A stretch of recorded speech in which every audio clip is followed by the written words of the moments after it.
শহর থেকে দূরে একটি পাহাড়ি এলাকা। নতুন এক ডক্টর দম্পতি তাদের নতুন বাড়িতে শিফট করেছে, কিন্তু তারা এখানে আসার পরই তাদের সাথে ভয়ানক ঘটনা ঘটতে শুরু করে। তাদের মনে হচ্ছিল কেউ তাদের মারতে চেষ্টা করছে। এই জন্য তারা একজন প্রাইভেট ডিটেকটিভ হায়ার করে, আর এই ডিটেকটিভ তদন্ত শুরু করলে বেরিয়ে আসতে থাকে চাঞ্চল্যকর সব ঘটনা। কে তাদের মারতে চাচ্ছে, কেন তাদের মারতে চাচ্ছে, জানতে শেষ পর্যন্ত দেখতে থাকুন। হ্যালো ফ্রেন্ডস, দিস ইজ প্লাবন অ্যান্ড ওয়েলকাম টু প্লাবন ওয়ার্ল্ড। বলছি 2024 সালে হিন্দি ভাষায় মুক্তি পাওয়া হরর ক্রাইম থ্রিলার মুভি অদ্ভুতের কথা। চারিদিকে পাহাড়ে ঘেরা একটি শহর, আর এই শহর থেকে কিছুটা দূরেই কোনো এক পাহাড়ের উপর গাজরাজ আবাস্তির এই বাড়িটি। আবাস্তির এই বাড়িতে আবাস্তির স্ত্রী পুনম আর তার ছেলে রোহানকে নিয়ে বসবাস করে। আবাস্তি পেশায় একজন প্রাইভেট ডিটেকটিভ। কোনো এক ডাবল মার্ডার কেসে পুলিশকে সহায়তা করায় আজ তাকে অ্যাওয়ার্ড দেওয়া হচ্ছে। এই যে ব্যক্তিকে দেখছেন তার নাম মোহন। সে প্রায় সময়ই আবাস্তির কাছে এসে আবাস্তিকে বিভিন্ন কথা বলে, আবার উপদেশও দেয়। পুলিশ কমিশনার নিজে আবাস্তিকে স্টেজে ডেকে অ্যাওয়ার্ড দেয়। এরপর আবাস্তি সবাইকে ধন্যবাদও জানায়।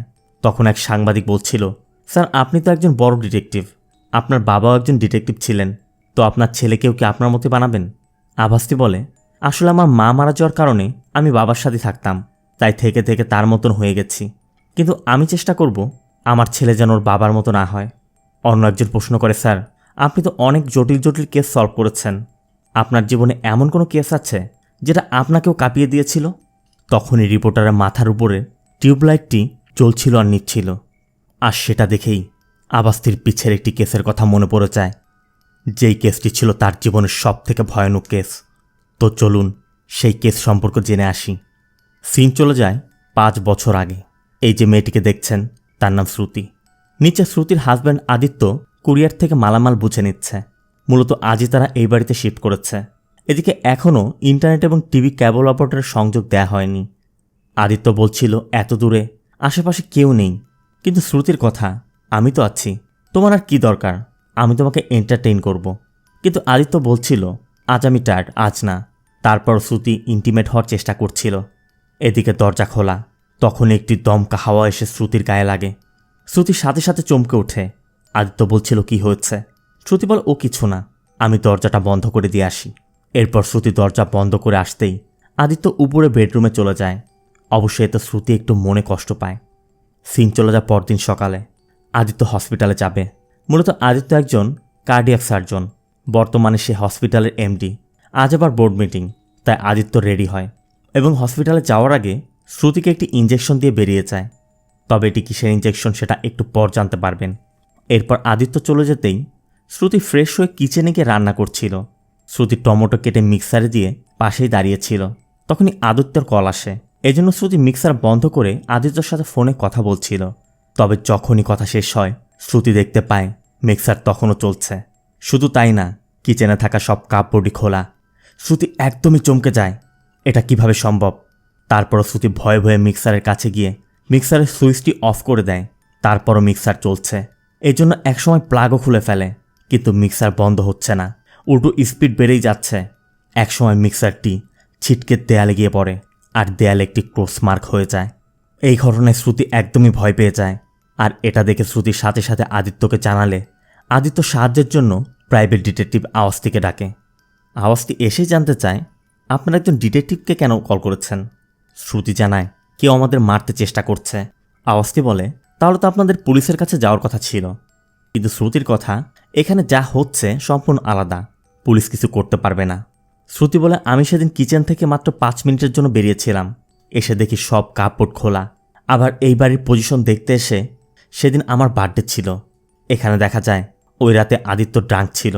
এরপর তারা যখন বেডে যায় শ্রুতি দেখে তার মতোই বিভৎস চেহারার একজন তার উপরে শূন্যে ভাসছে। এটা দেখে শ্রুতি চিৎকার করছিল। শ্রুতি বলে, আমি সেটা আমার দুঃস্বপ্ন ভেবেছিলাম, কিন্তু বাড়ির জন্য লাইট কিনতে গেলে লাইটের শোরুমেও কোনো অদ্ভুত ঘটনা ঘটতে থাকে। হঠাৎ উপরে ঝাড়বাতিটা আমাদের উপর পড়ে যায়। এসব ঘটনা আপনার কি মনে হয়? আওয়াস্তি বলে, দেখুন সব কিছুরই লজিক আছে, এসব কোইন্সিডেন্স হতে পারে। এমন কিছু থাকলে বলুন যেটা আমি বুঝতে পারবো না। তখন শ্রুতি আওয়াস্তিকে কয়েকটি ফটো দেখায় এবং বলে, এই ক্রিস্টালগুলো দেখুন, ওই ঝাড়বাতি পড়ে ভেঙে যাওয়ার পর ক্রিস্টালগুলো এক জায়গায় এসে এমন ক্রস শেপ নিয়েছে। এরপর দেয়ালের পিকটা দেখায়। শ্রুতি বলে, এসব কোনো কোইন্সিডেন্স না, কিছু তো একটা হচ্ছে। আওয়াজটি বলে, প্রথম ইনসিডেন্ট ঘটেছিল সেদিন আপনার বার্থডে ছিল, আবার দ্বিতীয়টি ছিল আপনাদের শিফট হওয়ার দিন। তার মানে 2টি গুরুত্বপূর্ণ দিন ছিল। এখন আমাকে বলুন, সামনে এমন কোনো গুরুত্বপূর্ণ কিছু হতে যাচ্ছে কিনা, যেমন ধরুন কোনো ফাংশন, ফেস্টিভ্যাল। শ্রুতি বলে, আগামী সপ্তাহে আদিত্যর অ্যানুয়াল সেমিনার আছে। এটা শুনে আওয়াজটি বলে, ঠিক আছে, এখন আমার অনেক কাজ করতে হবে, আমি আপনাদের টাচে থাকব, আর কোনো কিছু ঘটলে সাথে সাথে আমাকে জানাবেন। বলে আওয়াজটি সোজা এখান থেকে তার অফিসে চলে যায়। এই ছেলেটির নাম সোনু, আওয়াজটির অ্যাসিস্ট্যান্ট। আওয়াজটি এসেই সোনুকে বলে যে আদিত্যর বাড়ির 1 কিলোমিটারের মধ্যের পুরো ম্যাপ আমার দরকার। আর গত দিনের ফাইলের কথা জানতে চাইলে সোনু বলে, সকাল থেকে ওই ফাইল নিয়ে কাজ করছি। অথচ আওয়াজটি এসেই সোনুকে দেখেই বুঝে গেছে সোনু আজ লেটে এসেছিল, আর সে মিথ্যা বলছে। আর এটা দ্বারাই প্রমাণ করে আওয়াজটির সিক্স সেন্স খুব ভালো কাজ করে। আওয়াজটি আদিত্য আর শ্রুতির সাথে ঘটা প্রতিটি ঘটনার ডিটেলে বিশ্লেষণ করতে থাকে, সাথে তাদের বাড়ির উপরও নজর রাখছে। এরপর একদিন আওয়াজটি শ্রুতিদের বাড়িতে গিয়ে বলে, আমার মনে হয় না কেউ আপনাদের মারতে চেষ্টা করছে, মারার হলে মেরে ফেলতো, কিন্তু এমনটা তো হয়নি। প্রতিবারই খুব কাছে দিয়ে গেছে, কিন্তু কিছু ঘটেনি কেন? তবে এরপর আওয়াজটি আবারও তদন্ত শুরু করে। আওয়াজটি দেয়ালের ক্রসমার্ক চেক করতে চার্চেও যায়, কিন্তু এখানেও কোনো কানেকশন নেই। আওয়াজটি যখন চলে যাচ্ছিল তখন আশা ফাউন্ডেশন থেকে কিছু হ্যান্ডিক্যাপদের চার্চে আনা হচ্ছিল। এখান থেকে সিন চলে যায় আদিত্য হসপিটালের অ্যানুয়াল কনফারেন্সের দিন। বিভিন্ন জায়গা থেকে অনেক গেস্ট এসেছে। আদিত্য এবং শ্রুতিও স্টেজে বসা। এদিকে আওয়াজটি সোনুকে নিয়ে চারিদিকে নজর রাখছে। এরপর আদিত্য ডাইসে এসে সবার উদ্দেশ্যে বলছিল, খুব শীঘ্রই আমাদের হসপিটালে নতুন ভবনের উদ্বোধন করা হবে। আর তখনই কথার মাঝে কোনো এক অদ্ভুত শব্দ আসছিল। কিছুক্ষণ পর শব্দের তীব্রতা বেড়েই যাচ্ছিল। এদিকে শব্দের উৎসটা কোথায় সেটা বোঝাই যাচ্ছে না। আদিত্য কথা বলতে পারছিল না। সামনে থাকা অডিয়েন্সরাও ঘাবড়ে যাচ্ছে। আওয়াজটি তখন খেয়াল করে উপরের একটি ফ্যান অস্বাভাবিকভাবে দুলছে। এই জন্য সোনু দ্রুত গিয়ে সবগুলো ফ্যানের সুইচ অফ করে দেয়, কিন্তু ওই ফ্যানটি কিছুতেই বন্ধ হচ্ছিল না। একসময় ফ্যানটি ছিটকে আদিত্য আর শ্রুতির দিকে গিয়ে আছড়ে পড়ে। আওয়াজটিও খেয়াল করে সেখানেও একটি ক্রসমার্ক হয়ে গেছে। এদিকে আতঙ্কে সবাই দৌড়ে বেরিয়ে যাচ্ছিল, আর আওয়াজটি বোঝার চেষ্টা করছিল তাদের মাঝে কেউ কিছু করেছে কিনা, এই জন্য তাদের দিকে তাকিয়ে আছে। তখনই আওয়াজটি খেয়াল করে একটি মেয়ে অস্বাভাবিকভাবে তাকিয়ে আছে।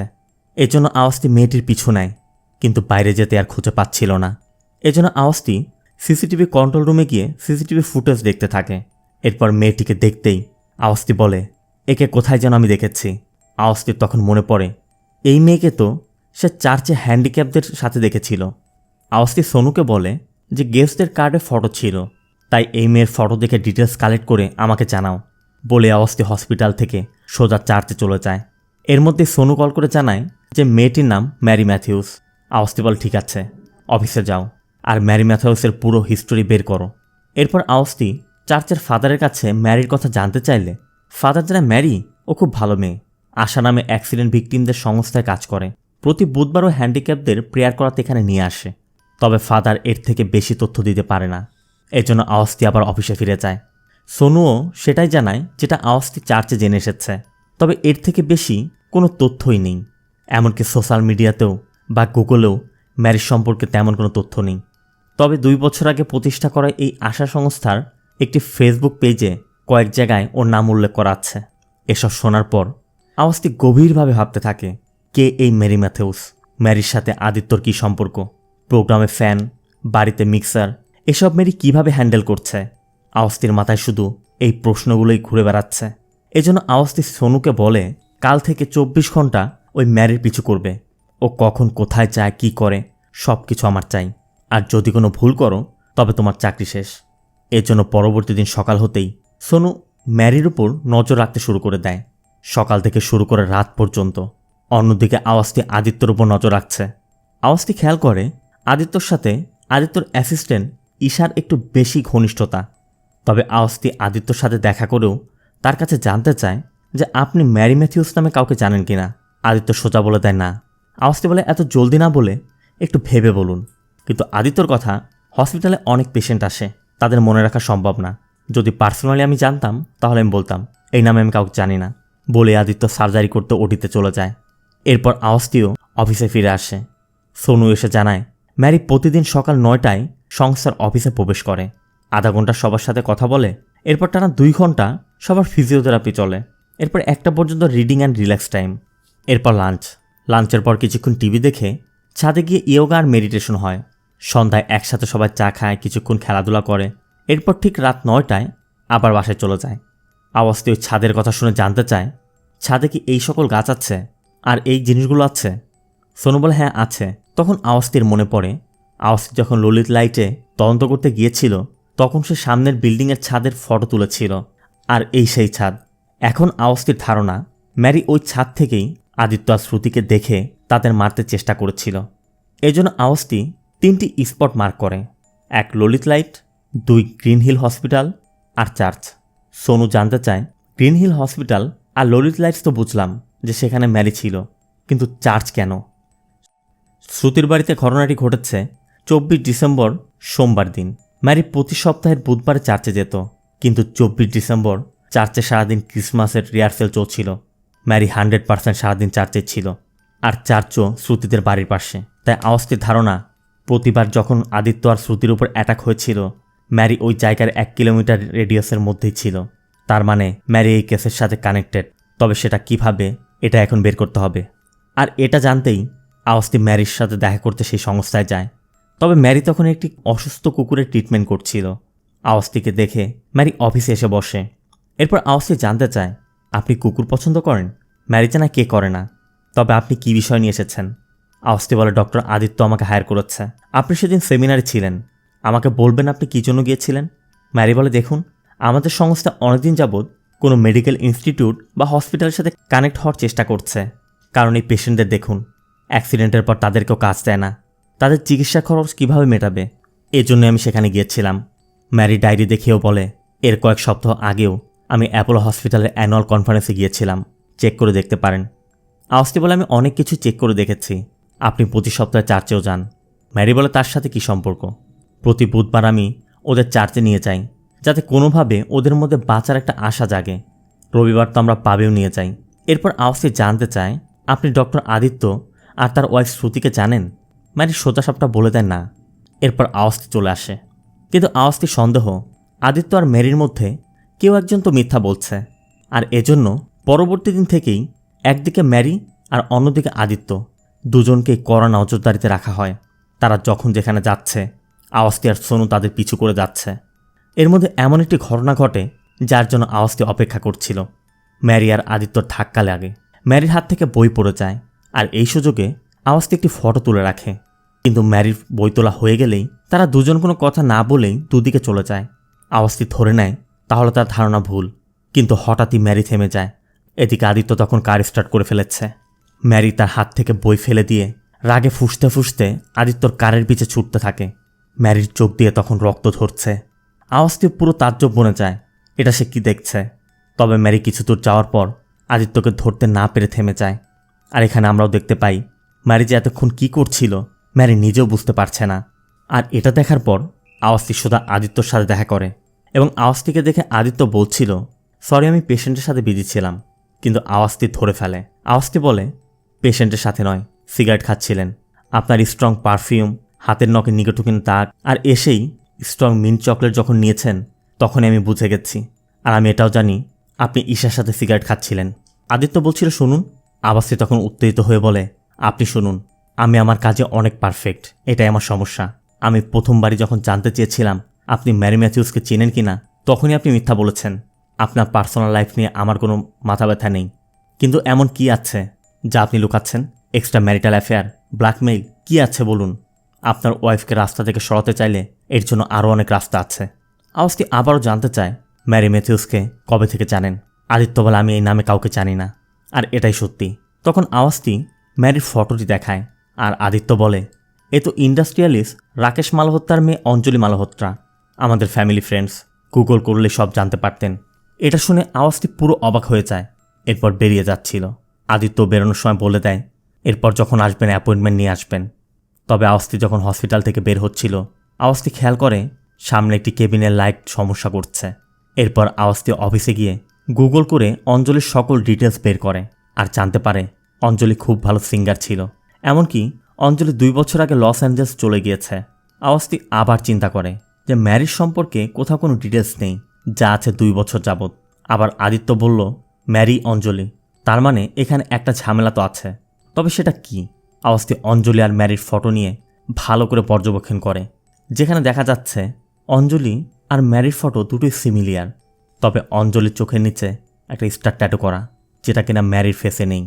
এর মধ্যে মোহন এসে পড়ে এবং ফটো দুটো দেখে বলে এরা দুজন একই রকম দেখতে বা একই ব্যক্তি কিনা সেটা বিষয় না, প্রশ্ন হচ্ছে এর সাথে ডক্টরের সাথে কি সম্পর্ক। আওয়াস্তি বলে যেই হোক, এই ডক্টরের জন্য হুমকি। মোহন বলে অবশ্যই। আওয়াস্তি বলছিল এত বাপগিরি দেখানোর দরকার নেই, আপনি এবার যান। তখনই সোনু এসে ভাবে আওয়াস্তি তাকেই বলছে, তার মানে মোহন এখানে আছে সেটা শুধুমাত্র আওয়াস্তি জানে, সোনু সেটা দেখছে না।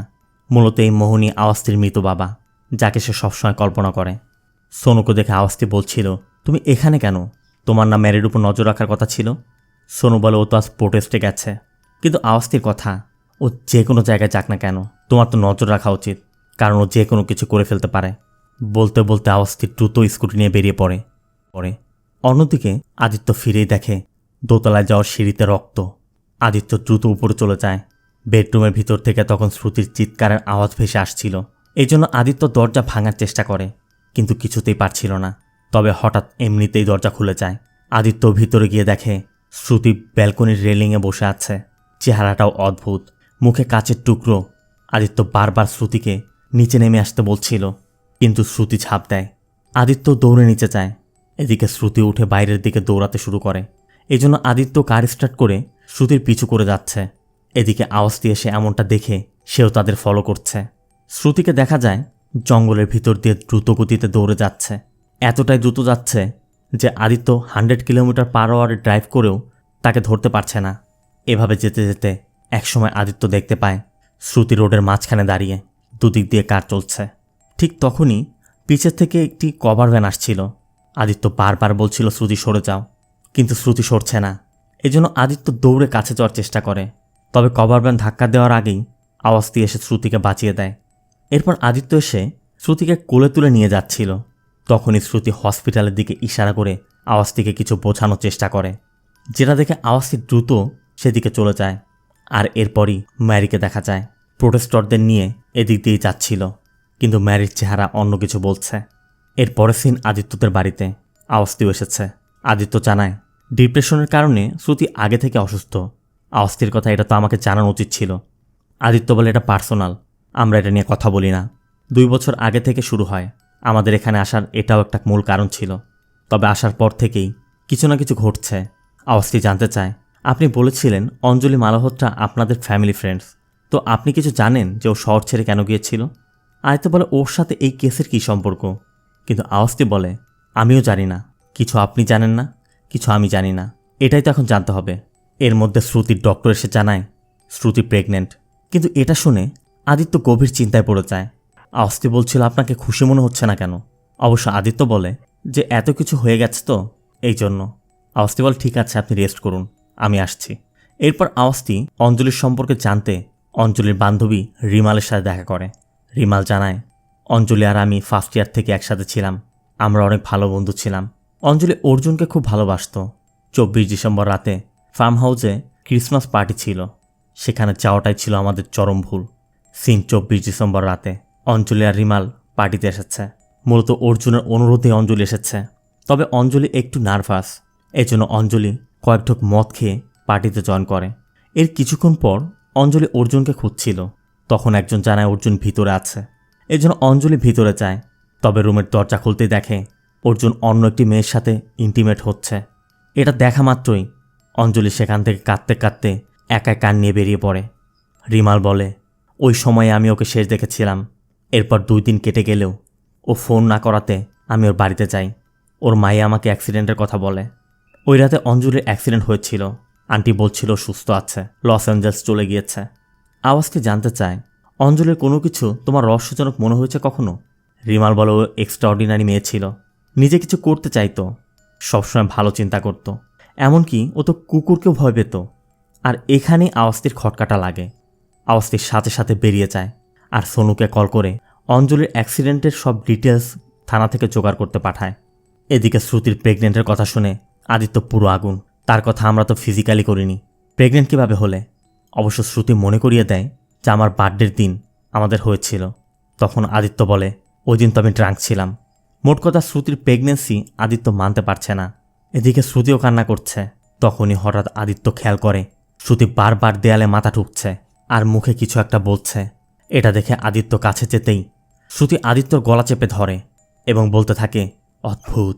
আদিত্য অনেক ভয় পেয়ে যায় এবং অনেক চেষ্টার পর শ্রুতিকে বেডের সাথে বেঁধে ফেলে। এরপর ইঞ্জেকশন খুঁজছিল, তবে এদিকে শ্রুতিকে দেখা যায় বেড সহ সোজা দাঁড়িয়ে গেছে। আর তখনই আদিত্য শ্রুতি বলে ধমক দিতেই শ্রুতি আবার আগের মতো বেডে শুয়ে পড়ে।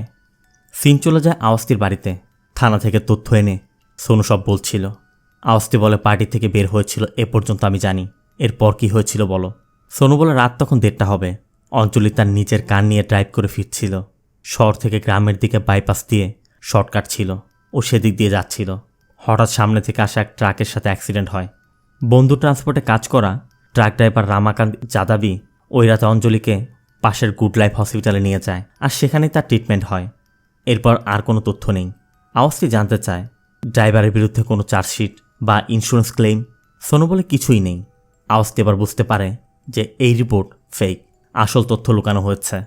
তবে তা কি সেটা জানার জন্য আওয়াস্তি অঞ্জলির বাবা মিস্টার মালহোত্রার সাথে দেখা করে এবং বলে, আমি অঞ্জলির ওই রাতের অ্যাক্সিডেন্টের ব্যাপারে জানতে চাই। রাকেশ বলে, এসব তো পুলিশ রেকর্ডেই আছে। আওয়াস্তি বলে, আমি দেখেছি, কিন্তু সত্যিটা জানতে চাই। ওই রাতে অঞ্জলি পার্টিতে ঢোকার আগে ড্রিঙ্ক করেছিল, কিন্তু পুলিশ রিপোর্টে তা উল্লেখ হয়নি। আমি শুধু সত্যিটাই জানতে চাই। তখন রাকেশ বলে, ভাগ্যক্রমে ওই রাতে অঞ্জলি বেঁচে যায়। এরপর ওর কিছু মেজর কসমেটিক সার্জারি দরকার ছিল, এই জন্য ওকে আমি লস অ্যাঞ্জেলস নিয়ে যাই। রিকভারি প্রসেসটা লম্বা থাকায় একসময় ডিসাইড করে ওখানেই সেটেল হবে। এই তো। আওয়াস্তি আবারও বলে, আমি পুরো সত্যিটা জানতে চাই। যতদূর আমি জানি আশা ফাউন্ডেশন তো লস অ্যাঞ্জেলসে না। কসমেটিক সার্জারিতে ফেস পরিবর্তন করা যায়, কিন্তু মানুষের হাইট তর পরিবর্তন করা যায় না। ম্যারি ম্যাথিউস আর অঞ্জলি মালহোত্রা একই ব্যক্তি। তারপরও আপনি অন্য গল্প বানানোর আগে মনে রাখবেন ডিএনএ টেস্টে সব ধরা পড়ে যাবে। এরপর রাকেশ বলে, অ্যাক্সিডেন্টের পর অঞ্জলি লস অ্যাঞ্জেলস গিয়েছিল ঠিকই। ওখানে একজন টপ কসমেটিক সার্জন ওকে নতুন চেহারা দেয়। এরপর যখন নতুন চেহারা নিয়ে ফিরে আসে, ও অন্যরকম এক ব্যক্তিতে রূপান্তর হয়। তাজ্জব সব কথাবার্তা বলতে থাকে। এরপর সিদ্ধান্ত নেয় ওর মতো অ্যাক্সিডেন্টের ভিকটিমদের সাহায্য করবে। আর ও চাচ্ছিল না কেউ জানুক ও রাকেশ মালহোত্রার মেয়ে। ওর পাস্ট কি, আমরা ওর সিদ্ধান্তে সম্মান করি। আশা করি আপনিও করবেন। এটা শোনার পরও আওয়াস্তি তার কার্ড দিয়ে বলে যায়, সত্যিটা মনে পড়লে কল করবেন। আরেকটি বিষয়, অঞ্জলিকে যখন গুড লাইফ হসপিটালে নেওয়া হয় তখন নিশ্চয়ই ডক্টর আদিত্য ও ট্রিটমেন্ট করেছিল। মালহোত্রা বলে, হ্যাঁ। আওয়াস্তি এখান থেকে ফিরে শ্রুতির সাথে দেখা করে এবং বলে, শুনলাম ঘরে খুশি আসছে। শ্রুতি মুচকি হাসে। আওয়াস্তি বলে, যখন থেকে দেখছি এই প্রথম আপনাকে হাসতে দেখলাম। শ্রুতি বলে, এটাই আমার জীবনের সব থেকে আনন্দ। মনে হয় এর জন্যই বেঁচে আছি। আপনার বাচ্চা আছে? আওয়াস্তি বলে, 4 বছর আগে আমার ওয়াইফের দ্বিতীয়বার মিসক্যারেজ হয়। এরপর থেকে ট্রাই করে ছেড়ে দিয়েছি। অনেক মানতও করেছি, লাভ হয়নি। আমার বাচ্চাকে তো আমি বাঁচাতে পারিনি, কিন্তু যা কিছু হোক না কেন আপনার বাচ্চার কিছু হতে দিব না। আওয়াস্তি জানতে চায়, আপনি কোনো অঞ্জলি মালহোত্রাকে জানতেন? শ্রুতি বলে, না। আওয়াস্তি আবার জানতে চায়, আপনিও তো ডক্টর, আপনি কেন ছেড়ে দিলেন? শ্রুতি বলে, এক ঘরে 2 জন ডক্টর, সংসার ভেঙে যাচ্ছিল, এই জন্য আমরা এখানে এসে পড়ি। ভেবেছিলাম নতুন করে শুরু করব, কিন্তু এখন এসব হচ্ছে। শ্রুতি জানতে চায়, আপনার ম্যারি ম্যাথিউস সম্পর্কে কিছু জানতে পারলেন? আওয়াস্তি বলে, ম্যারি ম্যাথিউস আর অঞ্জলি মালহোত্রা একই ব্যক্তি। এবার ভেবে দেখুন তো অঞ্জলি মালহোত্রাকে চিনেন কিনা। তখনই আদিত্য এসে বলে, না, তবে আমরা চাই যা কিছু হচ্ছে সব শেষ হয়ে যাক। আওয়াস্তি বলে, তার জন্য তো একটাই উপায়, আদিত্য আর অঞ্জলিকে এক জায়গায় নিয়ে আসা। কারণ কিছু জিনিস আমারও ধারণার বাইরে। শ্রুতিও চাচ্ছিল না আদিত্য অঞ্জলির সাথে দেখা করুক, আবার আদিত্য এসবে বিশ্বাসী না। তবে তারপরও আওয়াস্তির কথায় আদিত্য চার্চে যায়, কারণ আজ বুধবার, অঞ্জলিরও হ্যান্ডিক্যাপদের নিয়ে এখানে আসার কথা। তবে কিছুক্ষণের মধ্যেই অঞ্জলি এসে পড়ে। তবে অঞ্জলি আদিত্যকে দেখেও একটা না দেখার ভান করছিল, যেন চিনেই না। অঞ্জলি প্রেয়ার শেষ করে বেরিয়েও যায়। শ্রুতি বলছিল, দেখেছেন তো, শুধু শুধু টাইম ওয়েস্ট। তবে এরপরই অঞ্জলি সবাইকে গাড়িতে উঠিয়ে দিয়ে চার্চে আসে। অঞ্জলি তখন রাগে ফুঁসছে, চোখে রক্ত এসে গেছে। অঞ্জলিকে দেখে আদিত্য এগিয়ে আসতেই অঞ্জলি আদিত্যকে থামিয়ে দেয় এবং শূন্যে ভাসিয়ে রাখে। আর এটা দেখে আদিত্যকে বাঁচাতে শ্রুতি অঞ্জলি বলে চিৎকার করতেই অঞ্জলি আদিত্যকে ছুঁড়ে ফেলে দিয়ে দ্রুত সেখান থেকে বেরিয়ে যায়। এরপর জঙ্গলের ভিতর দিয়ে দৌড়াতে থাকে। দৌড়াতে দৌড়াতে একটি জায়গায় এসে অঞ্জলি চিৎকার করে কাঁদছিল। এদিকে আওয়াজটিও কিছু বুঝতে পারছে না। শ্রুতিরাও বাড়ি ফিরে দেখে শ্রুতি যেসব প্রেগনেন্সির আর্ট বানিয়েছিল সবগুলোতে ক্লোজ দেয়া। অন্যদিকে অঞ্জলি নিজেও বুঝতে পারছে না তার সাথে কি হচ্ছে, সে নিজেই আশ্চর্য হচ্ছিল। এদিকে এই ঘটনার পর আওয়াজটি সেই বাইপাসে যায় যেখানে অঞ্জলির অ্যাক্সিডেন্টটি হয়েছিল। আওয়াজটি এখানে দাঁড়িয়ে দাঁড়িয়ে সব কিছু কল্পনা করছিল যে অঞ্জলির অ্যাক্সিডেন্টটি কিভাবে ঘটতে পারে। অবশ্য আওয়াজটির চোখের সামনেই সব ভাসছে। হঠাৎ আওয়াজটির বাবা মোহন এসে বলে, কি ভাবছ, এরপর কি হসপিটালে যাবে?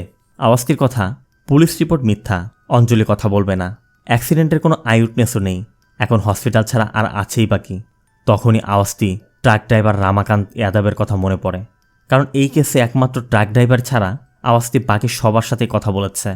এজন্য আওয়াজটি সোজা সে ট্রাক ড্রাইভার রামাকান্তের সাথে দেখা করে। রামাকান্ত বলে, ওই ঘটনার পর কেউ আর আমাকে কাজ দেয় না, আমি তোর জীবন বাঁচিয়েছি। পুরো বডি ক্ষতবিক্ষত ছিল, বুকে এখানে এখানে ক্ষত ছিল, আমি ওকে হসপিটালে নিয়ে গেলাম আর আমাকেই লাথি দিল। আওয়াজটি জানতে চায় ওই রাতে আসলে কি ঘটেছিল। রামাকান্ত বলে, রুটিন টিপ ছিল, টিপ শেষে বাড়ি ফিরছিলাম, হঠাৎ ওই মেয়ের গাড়িটি এসে আমার ট্রাকের সাথে ধাক্কা দেয়। প্রথমে আমি ভেবেছিলাম মারা গেছে, পরে দেখলাম জীবন আছে, তাই আমি পালিয়ে না গিয়ে ওই মেয়েকে সাথে সাথে গুড লাইফ হসপিটালে নিয়ে গেলাম। সকালে জানতে পারলাম মেয়েটা বেঁচে আছে, এরপর চলে আসলাম।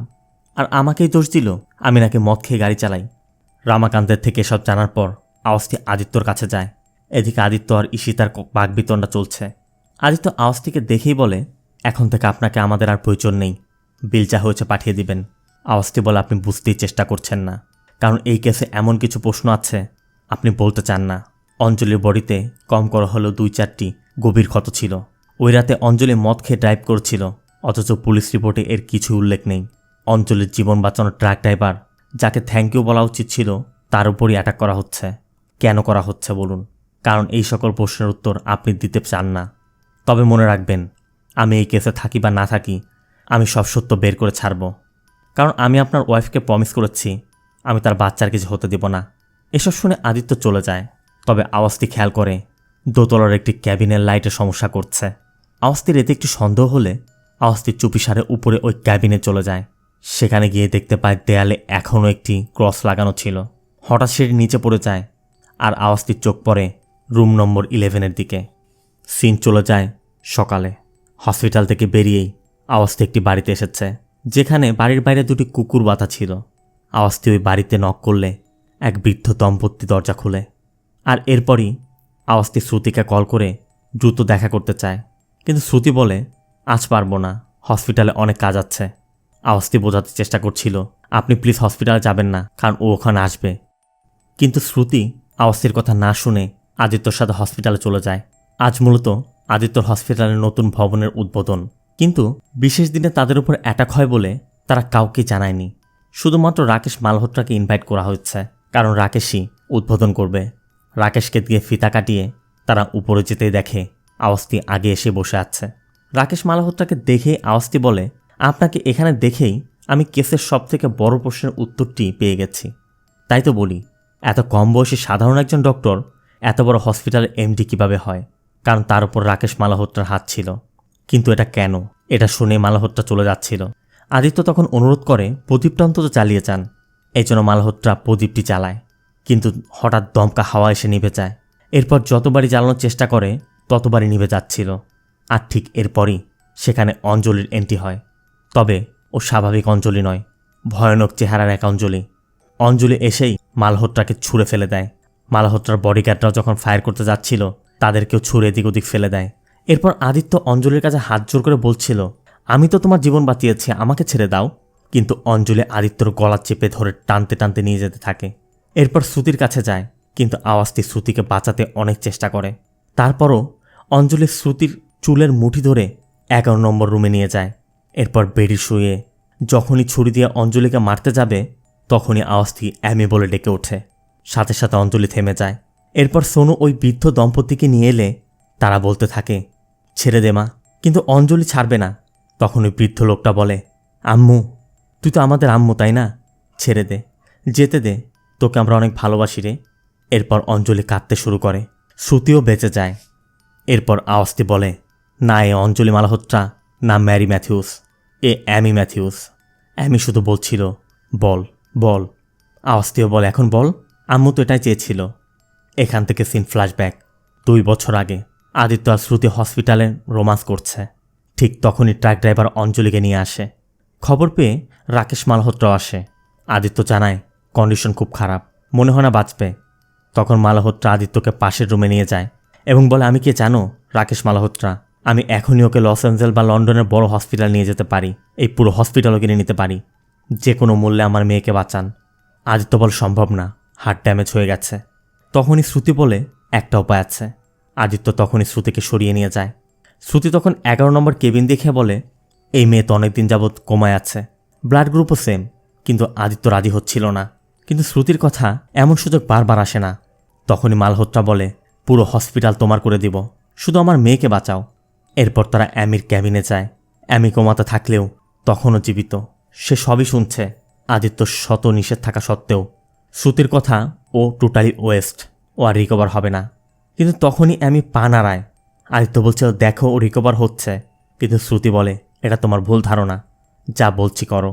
একসময় শ্রুতি নিজেই গিয়ে অ্যামির লাইফ সাপোর্ট বন্ধ করে দেয়। এরপরই অ্যামি উঠে বসে। অ্যামি দাঁড়িয়ে সব কথা শুনছে। অ্যামি বলছিল, কে এমনটা করে, যে কারো জীবন নিয়ে নিবে? আমার বাবা মাকে কে দেখবে? আমার পেশেন্টদের কে দেখবে? এদিকে তাকাও, আমার উত্তর দাও। শ্রুতিরা কোনো কথা না শুনেই সবাই চলে যায়। এরপরে আমি বেডের দিকে তাকিয়ে বুঝতে পারে সে মারা গেছে। মানে 3 জন মিলে অ্যামিকে মেরে ফেলেছে। আর অ্যামিকে মারার পর অ্যামির চোখের সামনেই তারা অ্যামির বডি থেকে হার্ট নিয়ে অঞ্জলির বডিতে ট্রান্সপ্ল্যান্ট করে। আওয়াজটি আদিত্যকে বলে, অ্যামিকে মারার গিল্টি যখন শ্রুতির উপর ইফেক্ট ফেলছিল, তখন তুমি সম্পর্ক রক্ষা করতে ওকে নিয়ে সিমলা থেকে এখানে চলে এসেছিলে। এরপর হ্যালুসিনেশন ডিপ্রেশনের ওষুধ দিয়েছ। কিন্তু তুমি জানতেই না অ্যামি যে কাজ অসম্পূর্ণ ফেলে গিয়েছিল, অঞ্জলি ম্যারি হয়ে সেগুলো করে যাচ্ছিল। আর কাহিনী তখনই শুরু হয় যখন ভাগ্য তোমাদের দুজনকে এখানে নিয়ে আসে। ম্যারি ম্যাথিউস যখন বারবার আদিত্যর উপর অ্যাটাক করছিল, তখন আমি বুঝতে পারছিলাম না। কিন্তু চার্চের ঘটনার পর আমি বুঝতে পারি ম্যারি নিজেও জানে না সে কি করছিল। কারণ তার মধ্যে অ্যামির বসবাস ছিল, অ্যামির আত্মা ছিল। অ্যামি তাকে দিয়ে সব করাচ্ছিল। আর এইসব আমি প্রথম দিন ম্যারির অফিসে গিয়ে বুঝতে পারি। ওর টেবিলে হার্টশেপের হার্টের ইমার্জেন্সি ট্যাবলেট ছিল। একজন 25 বছর বয়সী মেয়ের কাছে এই মেডিসিন কেন থাকবে? তখনই প্রশ্ন আসে, অঞ্জলির কি হার্ট ট্রান্সপ্ল্যান্ট হয়েছিল? যদি হয়ে থাকে, ডোনার কে ছিল? এরপর আমি হসপিটালের রেকর্ড চেক করে জানতে পারি ওই রাতে অ্যামির মৃত্যু হয়েছিল। আর অ্যামি আর অঞ্জলির ব্লাড গ্রুপ সেম ছিল। তোমরা ওই রাতে অ্যামিকে খুন করেছ। কিন্তু অ্যামি ঠিকই সত্যিটা সামনে এনে দিয়েছে। কি ভেবেছিলেন আপনারা সত্যিটা কেউ জানতে পারবে না? এটা পৃথিবীর রীতি, সত্যি একদিন প্রকাশ পাবেই। এর কিছুক্ষণের মধ্যেই পুলিশ এসে রাকেশ মালহোত্রা, আদিত্য আর শ্রুতিকে অ্যারেস্ট করে নিয়ে যায়। সিন চলে যায় 6 মাস পর। শ্রুতি পুত্র সন্তানের জন্ম দিয়েছে। কিন্তু শ্রুতি যেহেতু আসামি, আবার তার মেন্টাল কন্ডিশনও ঠিক নেই, তাই বাচ্চাটির লালন পালনের দায়িত্ব আওয়াজটি নিয়ে নেয়। এদিকে আবার আওয়াজটির বাচ্চা নেই। আওয়াজটির ওয়াইফও বাচ্চাটি পেয়ে খুব খুশি। সে নিজের বাচ্চা মনে করে লালন পালন শুরু করে। আর এই বাচ্চাই আজকের রোহান। আর এই জন্যে আওয়াজটি ওদিন বলেছিল রোহান যেন তার বাবার মতো না হয়, সেই চেষ্টাই আওয়াজটি করবে। এরপর আওয়াজটির বাবা মোহনও বলে যায়, চেষ্টা করবে আমার সাথে যেন দেখা না হয়, তবে আমি কিন্তু বারবারই তোমার সাথে দেখা করতে আসবো। এটা বলে মোহনও চিরবিদায় নেয়। মুভিটিও এখানে শেষ হয়। মানুষের কিছু কর্মফল মানুষ পৃথিবীতে থাকতেই পেয়ে যায়। আদিত্য আর শ্রুতি একটি ভালো জীবনযাপনের জন্য একটি প্রাণ নিতেও দ্বিধা করেনি। অথচ আজ তাদের সন্তানই অন্যের আশ্রয়ে। তাই জীবনে কোনো রকম অন্যায় করার পূর্বে 10 বার নয় 100 বার ভাববেন। আপনার কর্মফল আপনার পরিবারকে ভোগ করতে হবে না তো। সবাই সৎ পথে থাকার চেষ্টা করবেন। মানুষের উপকার করতে না পারুন, খেয়াল রাখবেন আপনার দ্বারা যেন কারোর কোনো ক্ষতি না হয়। মুভিটি কেমন লাগলো কমেন্টে জানাবেন। ভিডিওটি ভালো লাগলে ভিডিওতে লাইক দিয়ে চ্যানেলটিকে সাবস্ক্রাইব করতে একদম ভুল করবেন না। দেখা হবে অন্য কোনো মুভি বা সিরিজের এক্সপ্লেনেশন ভিডিওতে। ততক্ষণ সব ভালো থাকবেন, সুস্থ থাকবেন। আল্লাহ হাফেজ।